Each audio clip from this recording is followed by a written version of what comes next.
Welcome back, dear viewers. You're still watching Nile Cruise on Nile TV, and from an amazing place, the Grand Egyptian Museum. Dear viewers, we bring you today's episode of Nile Cruise, and this segment, dear viewers, we have with us Mohamed Mostafa, and Mohamed Mostafa is a conservator at the Grand Egyptian Museum, and the golden plated coffin of Egypt's boy King Tutankhamun was transported to wood restoration lab at the Grand Egyptian Museum for its first time restoration since the discovery of its tomb in 1922.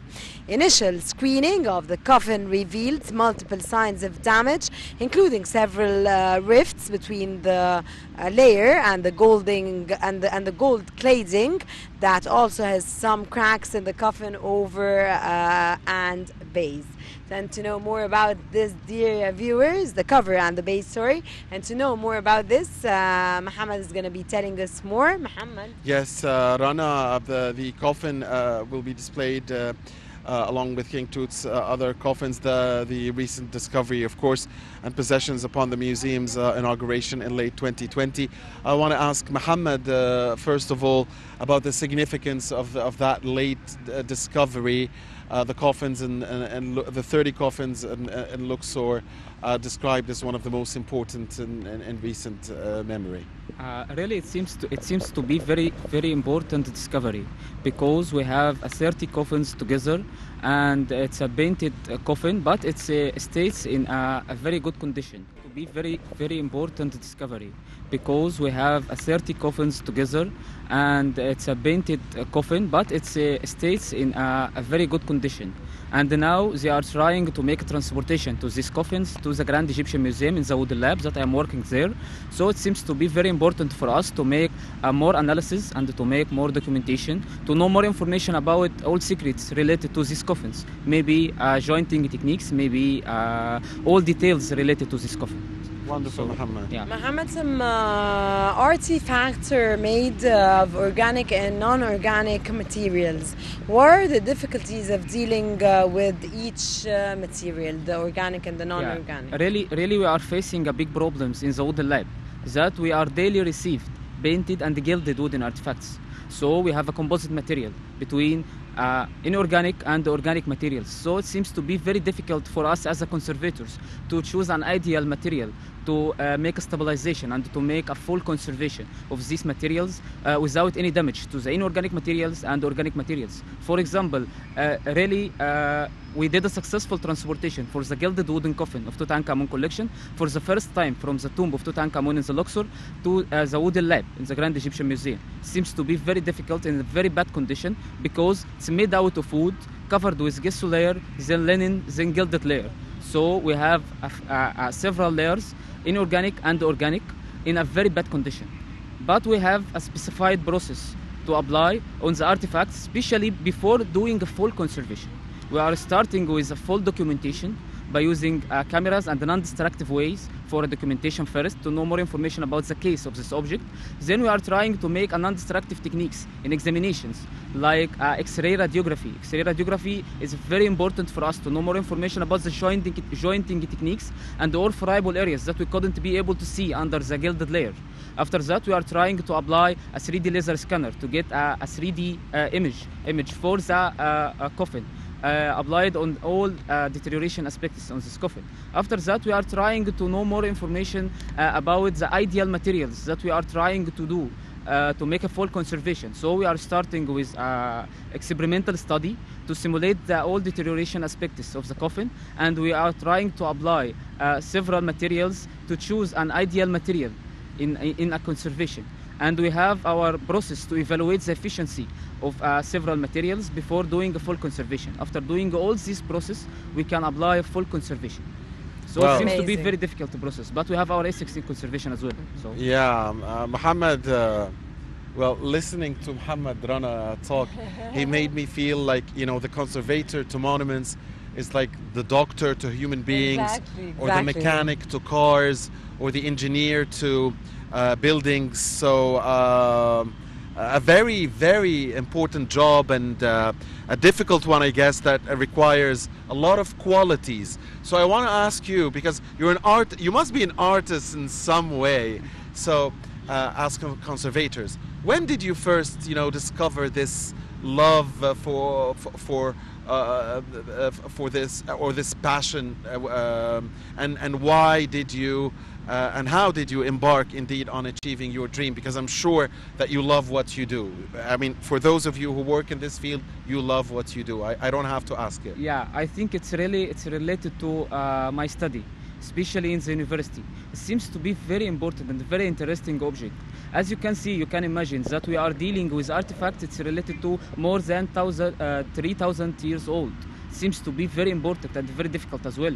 So we have our responsibility to make a full conservation of this object. I learned these terms in my university. It seems to be very important and very difficult to deal with these artifacts and to get it more safe and to make a stabilization of this object to be stay for a long time. So it seems to be a very difficult job, but I think we are trying hard to do our best here in the Grand Egyptian Museum. Great. Mohamed, what are the most important qualifications that must be available for restorers in this museum?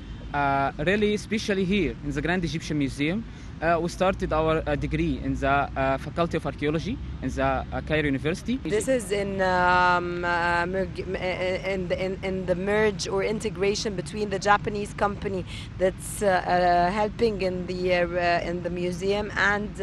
Yeah, really, it's a Japanese university in Borg Al Arab, Alexandria, and they have like a master program related to conservation science. Conservation science is a very important program here and most known in all over the world. So I am a master student in this program. In addition, I succeeded to get like several courses and I succeeded to present some lectures abroad, in America, in Italy, in several places. Wonderful. Yeah. Mohamed, on average, how much time is needed to restore a single piece?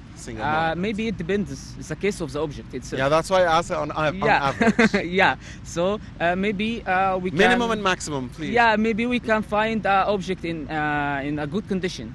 So maybe we couldn't be able to do more conservation process. That we have our ethics. Less conservation is preferable. Absolutely. That if we put several materials and right. if we made a full conservation for every object, maybe it can cause damage. It can cause harm to the right. object. So maybe we can find objects in a good condition. So maybe it can take 3 or 4 days, and maybe. I remember that in some cases I was restoring Benti Tudun coffin from Leb Braid. I received this coffin in 2016 and I finished this coffin in 2018. So 2 years. It depends the case of object. So absolutely. Yeah. Absolutely. Mohamed, the Grand Egyptian Museum has welcomed many items that belong to Pharaoh Tutankhamun.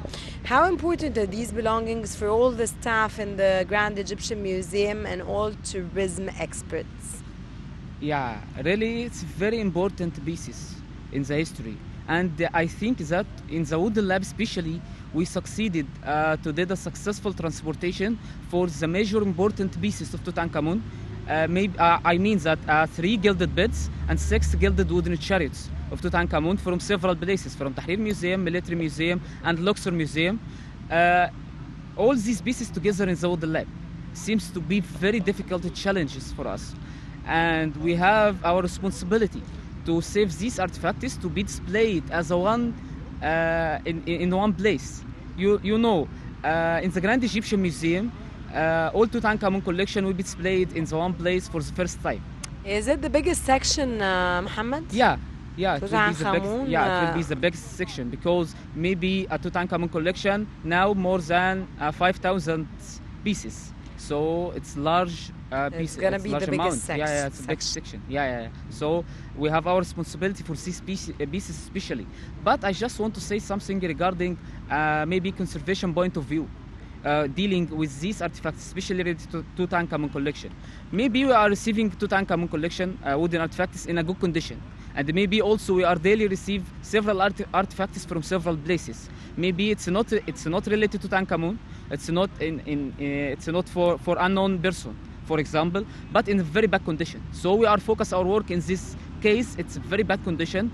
Because it's not related to Tutankhamun, but it's a very bad condition. So we will start to work on this before make a conservation process of Tutankhamun collection. It depends on the case. So from conservation point of view, we are dealing with the case of the object.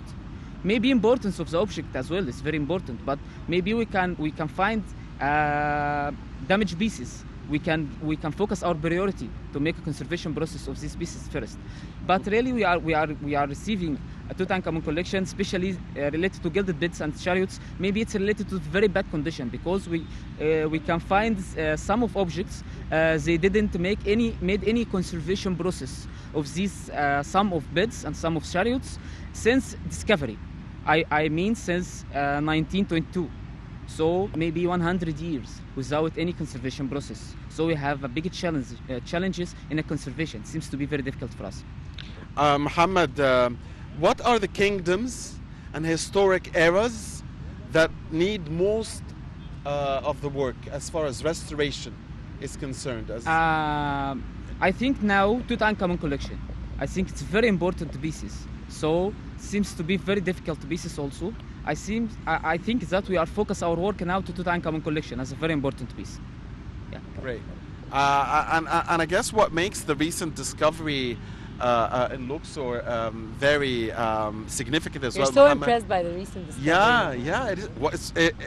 The whole world talked about it. It's not just us. I mean, it's the whole world, because this is Egypt. So is that the coffins, Rana and Mohammed, were found in a very good shape, right? Yeah. Right, Mohammed. Yeah. Maybe as I heard about that, maybe they discovered this coffin in a good condition. Yeah. But with a multi colors on these coffins, you can see all these coffins are painted coffins. Yeah. So the painting was in good condition. Yeah, painting is in a good condition. But I didn't saw all coffins.